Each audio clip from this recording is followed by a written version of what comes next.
ইরানকে দুর্মুষ করতে বা সবক শেখাবার লক্ষ্যে ওই ডোনাল্ড ট্রাম্পের নেতৃত্বে মার্কিন সেনাবাহিনী এখন মধ্যপ্রাচ্যে এসে যুদ্ধ শুরু করেছে। ইরানের সঙ্গে এই যুদ্ধে এই আমেরিকা এবং ইসরায়েলের যে যৌথ প্রচেষ্টা সেটা কত দিন ধরে চলবে, কি তার গতি প্রকৃতি হবে, সেটা পরে উঠে আসে। কিন্তু নিজেরাই যে নিজেদের মধ্যে যুদ্ধ শুরু করেছে, বিশেষ করে মার্কিন যুক্তরাষ্ট্র, তাতেই তো এখন বিশ্বের মানুষ খোরাকের বিষয় করে তুলেছে সেটাকে। তার কারণ মার্কিন যুক্তরাষ্ট্র ইরানকে সবক শেখানোর লক্ষ্যে বিভিন্ন সমুদ্রের মাধ্যমে, সমুদ্র দিয়ে তারা একাধিক স্টেলথ ফ্লিট ক্যারিয়ার শিপ পাঠিয়েছে। ক্যারিয়ার শিপ ওই জেরাল্ড, তাদের গর্বের, সেটাকেও পাঠিয়েছে। কিন্তু এই ক্যারিয়ার শিপগুলো, যেগুলো প্রায় 4000, 4500 থেকে 5000 পর্যন্ত ক্রু মেম্বার থেকে শুরু করে নেভাল শিপের মানে যে মিলিটারি তাদেরকে ক্যারি করে নিয়ে আসে, যারা যুদ্ধ করে, যুদ্ধ কৌশল সম্পর্কে যারা এক্সপার্ট, যারা রয়েছে বিভিন্ন দায়িত্বে, সমস্যাটা এখন তাদের। তাই যুদ্ধ করবে নাকি নিজেদেরকে সামলাবে সেটা ভেবে পাচ্ছে না। সম্প্রতি যেটা জানা গেছে যে ইউএসএস জেরাল্ড আর ফোর্ট, যেটা আমেরিকা ইরানের দিকে পাঠিয়েছে, সেই রণতরিতেই শুরু হয়েছে আর এক যুদ্ধ। ভেবে দেখুন, প্রায় 5000 নাবিক ও সেনাকে যে ইউএসএস জেরাল্ড আর ফোর্ট নিয়ে সমুদ্র বুক চিরে যুদ্ধ করতে এগোয়, তার ভেতরেই এখন নাজেহাল অবস্থা ওই মার্কিন সেনাদের। যে খবর উঠে এসছে যে এই রণতরীতে যে শৌচাগারগুলি রয়েছে তার বর্জ্য নিষ্কাশন ব্যবস্থায় বেশ কিছুদিন ধরে প্রবলেম দেখা দিয়েছে। ফলে নালীগুলো নাকি সব আটকে যাচ্ছে। আর ওই প্রকৃতির ডাকে যখনই তারা যাচ্ছে, তারপরে যে নোংরা বর্জ্য বেরোচ্ছে না, যার ফলে যে একটা অস্বাস্থ্যকর পরিবেশ সৃষ্টি হয়েছে, তা থেকে প্রায় 24 ঘন্টা যে সমস্ত মেনটেন্যান্সের কর্মীরা রয়েছেন এই শিপটিতে, তারা কাজ করেও কুল পাচ্ছেন। ফলে যাকে ওই প্রকৃতির ডাকে তাকে যেতে হচ্ছে, তাকে গিয়ে 45 মিনিট, কাউকে 1 ঘন্টা, এমনকি 1.5 ঘন্টাও অপেক্ষা করতে হচ্ছে। ফলে যুদ্ধ করবে নাকি কাপড় চোপড়ে হয়ে যাবে, তার থেকে মুক্তি কিভাবে পাবে সেটাই এখন ভেবে পাচ্ছে না। ফলে ইরানকে অ্যাটাক করতে গিয়ে এবার যে নিজেদেরকেই ওই কাপড়ে চোপড়ে লেজে গোবরের একটা বিষয়ের মধ্যে পড়তে হচ্ছে। তাই কোনটা আগে সমাধান করবে সেটা এখন ভাবতে হচ্ছে ওই মার্কিন প্রশাসন, এমনকি মার্কিন সেনাবাহিনীর যারা স্ট্র্যাটেজি তৈরি করে, বিষয়গুলো ঠিকঠাক করে তাদের।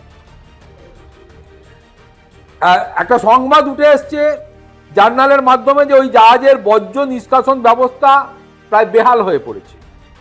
এমনকি রণতরীতে বর্জ্য পরিষ্কার করার নালাগুলি ইতিমধ্যেই বন্ধ হয়ে যাচ্ছে এবং বারবার সেগুলিকে পরিষ্কার করা সত্ত্বেও আটকে যাচ্ছে।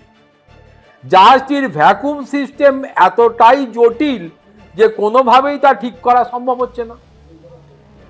ফলে বন্দরে না ফেরা পর্যন্ত এই জাহাজের সমস্যা পার্মানেন্টলি ঠিক করা পসিবল নয়। ইতিমধ্যেই ওই জাহাজের রক্ষণাবেক্ষণের দায়িত্ব থাকা যে সমস্ত আধিকারিক কর্মীরা রয়েছে তারা জানিয়ে দিয়েছে। পাশাপাশি যুদ্ধের জেরে নিজেদের অবস্থান বদলানোও এখন সম্ভব হচ্ছে না। ফলে জেরাল্ডকে যে ফিরিয়ে নিয়ে যাবে সেটাও আমেরিকা ভরসা পাচ্ছে না, কারণ ওই যে শূন্যতার সৃষ্টি হবে ওর সুযোগ কাজে লাগাবে ইরান। ফলে জেরাল্ডকে রাখতে হবে। অথচ ওই জেরাল্ডের অন্দরে ওই প্রকৃতির ডাককে সামাল দেওয়ার ব্যবস্থায় টোটালি প্রায় অকেজো হতে বসেছে।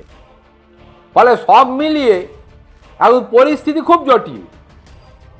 তাই নয়, এমন তথ্য সামনে আসতেই সোশ্যাল মিডিয়ায় হাসির খোরাক হয়ে উঠছে মার্কিন যুক্তরাষ্ট্রের মার্কিন সেনারা।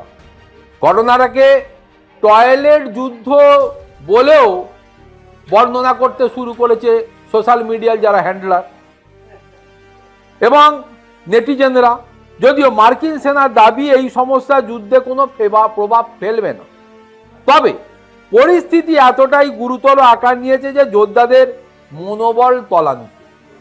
মুখে বলছে এর প্রভাব নাকি যুদ্ধে পড়বে না, কিন্তু ভাবুন কোনো সেনা প্রকৃতির ডাকে সে যদি গিয়ে ওই 45 মিনিট থেকে 1 ঘন্টা বা 1.5 ঘন্টা টয়লেটের সামনে অপেক্ষা করতে করতে যদি কোনো খারাপ কিছু হয়, তাহলে সেইটা কি করে সামাল দেবে সে, আর সেই বা কিভাবে এসে তাড়াতাড়ি যুদ্ধ করবে।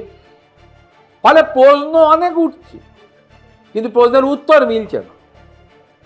জানা যাচ্ছে গত জুন মাস থেকে টানা সমুদ্রে অবস্থান করছে এই জেরাল্ড এবং প্রথমে ভূমধ্যসাগরের অবস্থান করার পর ক্যারিবিয়ান সমুদ্র পেরিয়ে পূর্বে ইরানের নিকটবর্তী সমুদ্রে অবস্থান করছে জাহাজটি। এই যুদ্ধে জেরে 8 মাস ধরে টানা সমুদ্রে ঘুরে বেড়াচ্ছে জাহাজ। ওই মাঝে টয়লেট সমস্যায় নাজেহাল হয়ে যার পরনায় ক্ষুব্ধ নৌসেনার জওয়ানরা, মানে মার্কিন যুক্তরাষ্ট্রের নৌসেনার জওয়ানরা। এই রণতরী ক্যাপ্টেন ডেভিড স্কারেসি একটি চিঠিতে স্বীকার করেছেন অভিযানের মেয়াদ 2য় দফায় বাড়ানোর ফলেই এই গন্ডগোলের শুরু। ফলে ড্রাই ডকিং ইমিডিয়েটলি এই জেরাল্ডে লাগলেও পরিস্থিতির চাপে পড়ে ড্রাই ডকিং যখন হচ্ছে না, তখন ওই আসল প্রবলেম সলভ হওয়ারও কোনো উপায় তারা দেখতে পাচ্ছেন। নৌসৈনিক আধিকারিকরা সংবাদ মাধ্যমকে ইতিমধ্যে জানিয়েছেন জাহাজটিতে 650টি শৌচাগার বর্জ্য নিষ্কাশন ব্যবস্থায় লাগাতার সমস্যা দেখা দিয়েছে। 5000-এর ওপর যেখানে নৌসেনা এবং ক্রু মেম্বার সব মিলিয়ে, সেখানে 650টি ওই বর্জ্য নিষ্কাশনের জন্য যে শৌচাগার সেটা অকেজো। ফলে এর প্রভাব যে পড়বেই বা পড়ছেই সেটা পরিষ্কার। ফলে প্রতিদিন সারাইয়ের জন্য সারাই কর্মী এবং সাফাই কর্মীদের ডাকতে হচ্ছে। ফলে জাহাজে থাকা নৌসেনা জওয়ানদের সমস্যা ইতিমধ্যেই গুরুতর আকার ধারণ করেছে। টয়লেটে লাইনের এক একজনকে দাঁড়াতে হচ্ছে 45 মিনিট থেকে প্রায় 1.5 ঘন্টা পর্যন্ত। ক্রমশই যে এই বিষয়টিকে কেন্দ্র করে আমেরিকার নৌসেনা বা সেনাবাহিনী সারা পৃথিবী জুড়ে ট্রোল হচ্ছে এবং নেটিজেনদের মাধ্যমে হাসির খোরাক হয়ে উঠছে, তা কিন্তু পরিষ্কার।